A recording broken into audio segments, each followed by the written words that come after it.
అప్పుల బాధలు వెంటాడుతున్నాయా? అయితే 6 JVR వారి జాతిరత్నాలు ధరించండి. హాయ్, వెల్కమ్ టు మనం టీవీ. నేను మీ మనోజ్. రష్యా అధ్యక్షుడు పుతిన్ అమెరికాకి స్ట్రాంగ్ వార్నింగ్ ఇచ్చాడు. భారత్తో పెట్టుకుంటే గనక మీ ఆర్థిక వ్యవస్థ నాశనం అవుతుందంటూ పుతిన్ కీలక వ్యాఖ్యలు చేశాడు. సో మరి భారత్తో పెట్టుకుంటే అమెరికా ఆర్థిక వ్యవస్థ నాశనం అవుతుందని ప్రపంచ దేశాలకి తెలుసు. ఎందుకంటే మన దగ్గర ఉన్న ప్రజలు, మన దగ్గర ఉన్న కస్టమర్స్ అలాంటి వాళ్ళు. నమ్మితే గుండెల్లో పెట్టుకొని చూసుకుంటారు, లేదంటే నిలువున ముంచేస్తారు అలాంటి వాళ్ళు.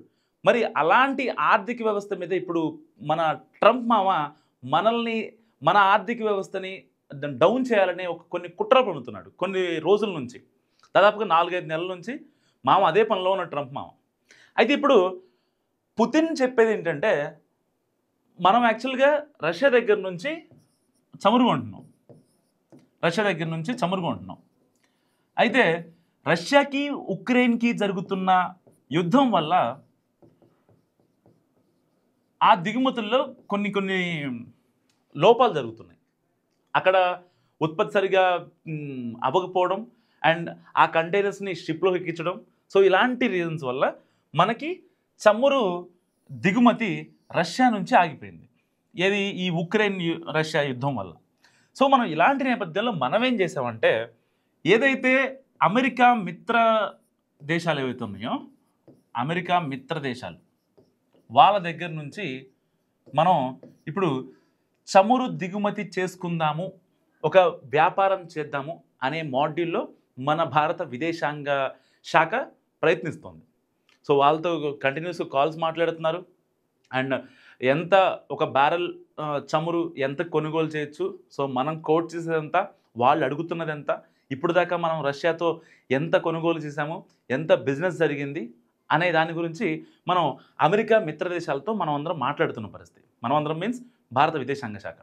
అయితే ఇలాంటి నేపథ్యంలో ఇప్పుడు అమెరికా అంటే మన ట్రంప్ మామ ఏం చేస్తుందంటే, ఎలాగైనా సరే ఇండియాని ఇబ్బంది పెట్టాలి కాబట్టి, సో అమెరికా మిత్ర దేశాలు ఏవైతే ఉన్నాయో ఆ మిత్ర దేశాలన్నిటితో కూడా ఈయన డైరెక్ట్గా టచ్లోకి వెళ్ళిపోయి, భారతదేశానికి చమురు అమ్మొద్దు, భారత్ మనం చెప్పినా కానీ వినట్లేదు, నేనే చాలా కంపెనీస్ని భారత్ నుంచి వెనక్కి రమ్మని చెప్తున్నా, మేము సుంకాలు వేసినా కానీ భారత్ వినట్లేదు, కేవలం రష్యా దగ్గర చమురు కొంటున్నారని చెప్పి 25% విధించి దానికి జరిమానాగా మరొక 25% విధించినా సరే భారత్ వినట్లేదు అంటూ ట్రంప్ అమెరికా మిత్ర దేశాలు, మనం ఏదైతే చమురు కోసం ప్రయత్నిస్తున్నామో ఆ దేశాలు మొత్తానికి ట్రంప్ ఒక వీడియో కాన్ఫరెన్స్ తీసుకొని వాళ్ళందరితో మాట్లాడి, ఎట్టి పరిస్థితుల్లో మనకి చమురు అమ్మకూడదు, మనకి దిగుమతి జరగకూడదు అనే ఒక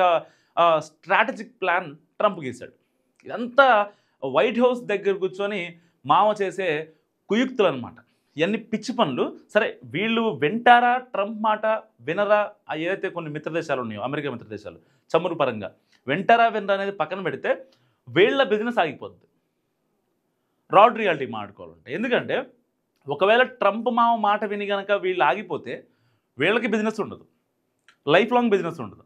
ఒకవేళ మహా అయితే మనం ఇబ్బంది పడితే ఎన్నాళ్ళు ఇబ్బంది పడతాం? ఇంకొక 1 month లేదా 2 months, అంతకుమించి మన ఇండియా ఇబ్బంది పడదు. ఆల్టర్నేటివ్గా ఆప్షన్స్ మనకు ఉన్నాయి. వింటారా వినరా, వీళ్ళ బుద్ధి ఏంటో బయటపడిద్దని ఒకే ఒక్క రీజన్తో అమెరికా మిత్ర దేశాలతో మనం బిజినెస్ డీల్స్ చేస్తున్నాం. సో ఇది మోడీ గారి వ్యూహం అనుకోండి, అది వేరే విషయం. సో ఇప్పుడు ఇలాంటి నేపథ్యంలో ట్రంప్ మామ ఎందుకు అంత పసిగట్టాడు, మన మీద అంత కసిగా ఉన్నాడు? రీజన్ ఏంటంటే, రష్యా ఉక్రెయిన్ యుద్ధం జరుగుతుంది కదా. రష్యా ఉక్రెయిన్ యుద్ధం జరుగుతుంటే రష్యా ఇండియాకి చమురు అమ్ముతుంది కాబట్టి ఇండియా దగ్గర నుంచి గట్టిగా డబ్బులు వస్తున్నాయి. ఆ డబ్బులతో, ఆ పెట్టుబడితో రష్యా ఉక్రెయిన్ మీద దాడి చేస్తుంది అనేది ట్రంప్ నమ్ముతున్న సిద్ధాంతం. సో ఇండైరెక్ట్గా ఇప్పుడు ప్రపంచ దేశాలకు ట్రంప్ చెప్పేది ఏంటి? నేను చాలా యుద్ధాలు ఆపాను, సో ఎటువంటి పరిస్థితుల్లో కూడా యుద్ధాలు జరగకూడదు, ప్రపంచం నాశనం అయిపోద్ది, ఆ దేశాల ఆర్థిక వ్యవస్థలు దిగజారిపోతాయి అనేది కదా ట్రంప్ చెప్పేది మొదటి నుంచి. సరే, ఆయన చేస్తున్నాడా లేదా పక్కన పెట్టాడు. కానీ ఇదే ఒక్క రీజన్తో చూపించి ఆయన ఇండియాని భూచిని చేసే ప్రయత్నం చేస్తున్నాడు.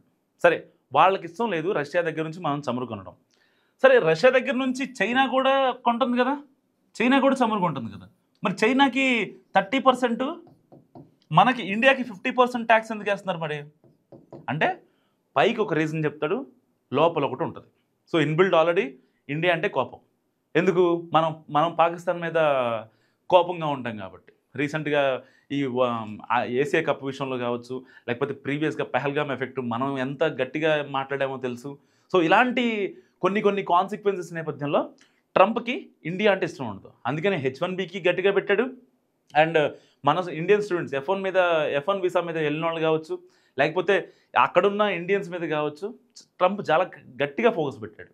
ఇండియా నుంచి మళ్ళీ ఒకళ్ళు ఎవరు రాకూడదు అన్నట్టుగా అక్కడ ఆ భావజాలంతో కొన్ని పనులు చేస్తూ ఉన్నాడు. ప్రపంచం మొత్తం చూస్తూ ఉంది ట్రంప్ ఏం చేస్తూ ఉన్నాడు. సరే, ఇప్పుడు ఈ రష్యా ఎందుకు అమెరికాకి టార్గెట్ చేసిందంటే, ఇప్పుడు మనోడు ఏంటంటే ట్రంప్ ఏం చేస్తున్నాడంటే మనకి చమురు రాకుండా ఎలాంటి పరిస్థితుల్లో అయినా సరే ఇండియాకి చమురు రాకూడదు, ఇండియాని ఇబ్బంది పెట్టాలి అన్నదే ఇప్పుడు ట్రంప్ ఎజెండా. సో మరి ఇలాంటి నేపథ్యంలో ఒకవేళ నిజంగానే ట్రంప్ ఒకవేళ మనల్ని ఇబ్బంది పెట్టాలని అనుకుంటే, ఒకవేళ ఈ మిత్రదేశాలు ఏవైతే ఉన్నాయో నిజంగా చిరంజీవి గారు ఒక మాట అంటారు, మట్టగడిసలు కూర మట్టగడిసిపోతాయి అని. నిజంగా అవన్నీ అట్టయిపోతాయి అన్నమాట. ఎందుకంటే వీళ్ళు end of the day concept ఏంటి? ఓన్లీ ట్రంప్ గురించే. ట్రంప్ ఎంతవరకు సపోర్ట్ చేస్తాడు అల్టిమేట్గా? ఇప్పుడు సపోజ్ ఫర్ ఎగ్జాంపుల్ పాకిస్తాన్ అని చెప్తున్నా, పాకిస్తాన్ సపోర్ట్ చేస్తాడు. ఎందుకు సపోర్ట్ చేస్తాడు? వీళ్ళ దగ్గర నుంచి మానవ వనరులు ఉన్నాయి. వాటి కోసమే ట్రంప్ పాకిస్తాన్తో మిత్రత్వం. దేనికి మిత్రత్వం? లైక్ ఎట్లా? అమెరికా నుంచి డైరెక్ట్ పాకిస్తాన్ డబ్బులు ఇవ్వడు, IMF నుంచి ఎంతో కొంత ఒక 100 కోట్లు 200 కోట్లు వాళ్ళ మొహాన్ని పడేస్తాడు. వాళ్ళు ఏం చేస్తారు? ఆ 100 కోట్లని 50 కోట్లు మళ్ళీ అమెరికాకి ఇస్తారు. ఎందుకు? ఈ రక్షణ వ్యవస్థకి, ఈ టెర్రరిస్ట్ యాక్టివిటీలకి ఏదైతే వెపన్స్ కావాలో ఆ యాక్టివిటీ కోసం మళ్ళీ పాకిస్తాన్ నుంచి అమెరికాకి డబ్బులు వెళ్తాయి. సో రిమైనింగ్ 50 CR ఏం చేస్తారు? దాంట్లో వాళ్ళకి కావాల్సిన లైక్ అంటే డైలీ ఎసెన్షియల్స్, వాళ్ళ ఎక్స్పెన్సెస్ కోసం వాటిని పెడతారనమాట. అంటే వాళ్ళ దగ్గరికి డబ్బులు ఇస్తారు, డబ్బులు ఇచ్చినట్టే ఇచ్చి వాళ్ళ దగ్గర లాగేసుకుంటారు. బేసిక్గా ట్రంప్ వ్యూహం అలా ఉంటుంది అనమాట. ఇలాంటి వ్యక్తి ఇవాళ నోబెల్ శాంతి అవార్డు నాకు కావాలని చెప్పి ప్రపంచ దేశాలు 7 యుద్ధాలు ఆపాను నేను.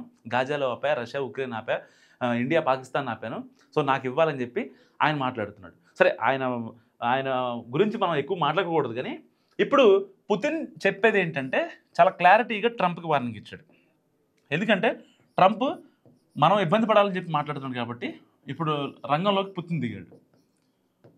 పుతిన్ దిగి ఆయన ఏమంటాడంటే, ఎట్టి పరిస్థితుల్లో ఇండియాని కనుక మీరు ఇబ్బంది పెట్టాలనుకుంటే నేను చూస్తూ ఊరుకోను.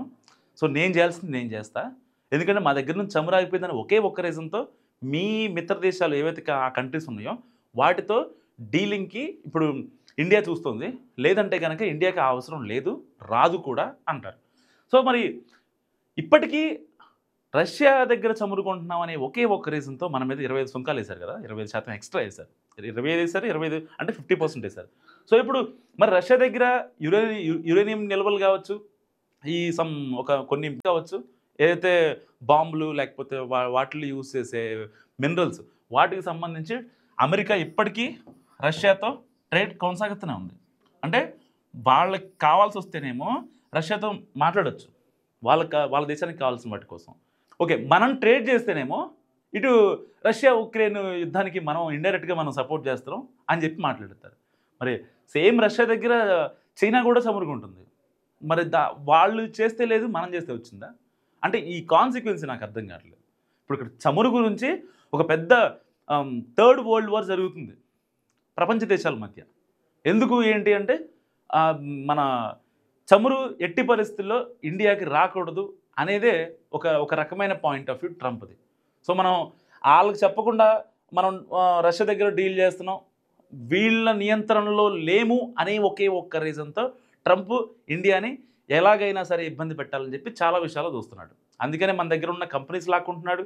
మన దగ్గరికి ఏవైతే లైక్ కొన్ని మ్యానుఫ్యాక్చరింగ్ యూనిట్లు వస్తున్నాయో వాటిని కూడా మనం రేపొద్దున ఇండియా వెళ్తే మీకు ఇబ్బంది అవుతుందని చెప్పి కొంతమంది వెనక్కి లాగేసుకుంటున్నాడు. చాలా కంపెనీలు ఉన్నాయి. సో ఆ కంపెనీస్ మొత్తం ఇప్పుడు మళ్ళీ బ్యాక్ యూఎస్ వెళ్ళిపోయినాయి అనమాట. మరి ఇలాంటి నేపథ్యంలో ఇప్పుడు పుతిన్ వ్యాఖ్యలను ట్రంప్ ఏ విధంగా తీసుకుంటాడు? నిజంగా పుతిన్ చెప్పినట్టు ట్రంప్ వింటాడా, లేదు ఇంకా ఇబ్బంది పెడతా అనే ధోరణిలోనే ఉంటాడా అనేది మాత్రం వేచి చూడాల్సిందే. సో మరి పుతిన్ ట్రంప్ మీద చేసిన వ్యాఖ్యల గురించి, ఇచ్చిన ఒక స్ట్రాంగ్ మెసేజ్ గురించి మీరేమనుకుంటున్నారో నాకు కామెంట్ రూపంలో చెప్పండి. చూస్తూనే ఉండండి మనం టీవీ.